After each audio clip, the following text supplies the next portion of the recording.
পানাগড় সেনা ঘাঁটিতে সিসিটিভি লাগানোর অভিযোগ, ধৃত গ্যারেজ মালিক সহ। পশ্চিম বর্ধমান জেলার পানাগড় বায়ুসেনা ঘাঁটির সীমানা থেকে 10 মিটার দূরে লম্বা পাইপ দিয়ে সিসিটিভি লাগানো বায়ুসেনার ঘাঁটির ভেতরের গতিবিধির ছবি ক্যামেরা বন্দী করা হচ্ছিল বিগত কয়েক মাস ধরে। দিন কয়েক আগে বিষয়টি নজরে পড়ে বায়ুসেনা কর্তৃপক্ষের। গোটা বিষয়টি দেখে তারা কাকসা থানায় জানায়। সেই অভিযোগের ভিত্তিতে কাকসা থানার পুলিশ ক্যামেরা খুলে নিয়ে যায়। সেই ক্যামেরা পরীক্ষার পর দেখা যায় বায়ুসেনার ভেতর মূল প্রবেশের দ্বারের ছবি। এই ক্যামেরা 360 ডিগ্রি রেডিয়াসে ঘুরে।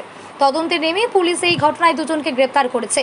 ধৃতদের মধ্যে একজন এই গ্যারেজের মালিক মুন্না পণ্ডিত, অন্যজন ক্যামেরা ইনস্টল বা বসিয়েছিলেন সেই সন্দীপ দুবেকে গ্রেপ্তার করেছে। একজনের বাড়ি পানাগড় রেলপাড় টাঙ্কিতলায়, অন্যজন পানাগড় বাজারের বাসিন্দা। বৃহস্পতিবার ধৃতদেরকে পুলিশি হেফাজতে নেওয়া হয়েছে।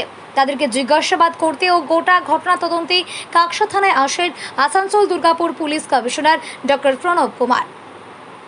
তিনি ধৃতদের জিজ্ঞাসাবাদ করেন, এর পাশাপাশি সিসিটিভির ফুটেজ খতিয়ে দেখেন। পরে পুলিশ জানায় গোটা ঘটনা তদন্ত শুরু হয়েছে। ইতিমধ্যে এই ঘটনার সঙ্গে জড়িত থাকার অভিযোগে দুজনকে গ্রেপ্তার করা হয়েছে। এখনও গোটা বিষয়টি পরিষ্কার হয়নি। দুজনকে হেফাজতে নেওয়া হয়েছে, তাদেরকে জেরা করা হচ্ছে। প্রসঙ্গত, এর আগেই পানাগড়ের যুবক মুন্না রজককে মেমারি থেকে গ্রেপ্তার করে এসটিএফ। পাকিস্তান চোখের অভিযোগে পাকিস্তানে ওটিপি পাঠাতো এই মুন্না। এর আগে কাকসা থেকে মানকড় কলেজের ছাত্র মোহাম্মদ হাবিবুল্লাহকে গ্রেপ্তার করে এসটিএফ বা এসটিএফ। আনসারুল্লাহ বাংলার লিঙ্কম্যান হয়ে কাজ করত এই হাবিবুল্লাহ। তাকে 2024 সালে জুন মাসে গ্রেপ্তার করা হয় তার কাকসার বাড়ি থেকে। সামরিক দিক দিয়ে অত্যন্ত গুরুত্বপূর্ণ এই পানাগড়ের যুবকদের এই ঘটনায় জড়িয়ে পড়া যথেষ্ট চিন্তার কারণ হয়ে দাঁড়িয়েছে পুলিশ প্রশাসনের।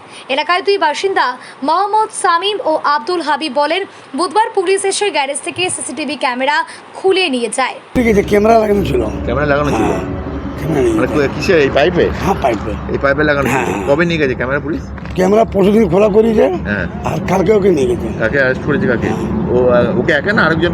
ওকে বলছে অ্যারেস্ট করেছে, একা গেছিল। শুনলাম দুজনকে। না, ওকে ক্যামেরা লাগিয়েছে, তাকে ধরেছে মনে হয়। ও যে ক্যামেরা লাগিয়েছে তাকে ধরেছে আর ও একে ধরেছে। এখান থেকে ওকেই ধরে নিয়ে গেছে। আচ্ছা, ওই কবে লাগিয়েছিল ক্যামেরা? ক্যামেরা না আমরা বলতে পারি না, কিন্তু আমার ওটা আইডিয়া নেই। আচ্ছা, গ্যারেজটা 5-6 মাস করেছে। এই গ্যারেজটা 5-6 মাস হয়েছে? মানে তখনই লাগিয়েছে নাকি এটা? হতে পারে। আচ্ছা, ওর এটা কি ওর নিজের জায়গা? হ্যাঁ, কিনেছে। কি নাম এর? মুন্না পণ্ডিত। কোথায় থাকে? আপনার রেলপাড় আপনার কি ওকে বলে ট্যাঙ্কিতলা দিয়ে কি আছে ওখানে বাড়ি। আচ্ছা, এই ঘটনা জানার পর কি ভাবছেন, কি মনে করছেন? আমরা আর কি ভাবো, আমরা তো কিছু জানি না। এই যে কাজ, এই ক্যামেরা নিয়ে এয়ারপোর্টসের ছবি নেওয়া, মানে কি প্রয়োজন ছিল এর? এটা ভাবছে এখানে কোনো গাড়ি ফাড়ি কোনো কিছু চুরে না কমজোরি লাগেছে হতো। এয়ারপোর্টের মুখ থেকে এত উঁচু করে পাইপ লাগানোটা ভুল। এটা নিজের এলাকাটা লাগানো দরকার ছিল। হ্যাঁ, আমার যে কোনো জিনিস চুরি হয়। হ্যাঁ, এবার আমি এলাকাটা দেখলাম না। হ্যাঁ, ভুল আছে এটা। ঠিক আছে, আপনার নাম কি? নাম তোমার? শামীম।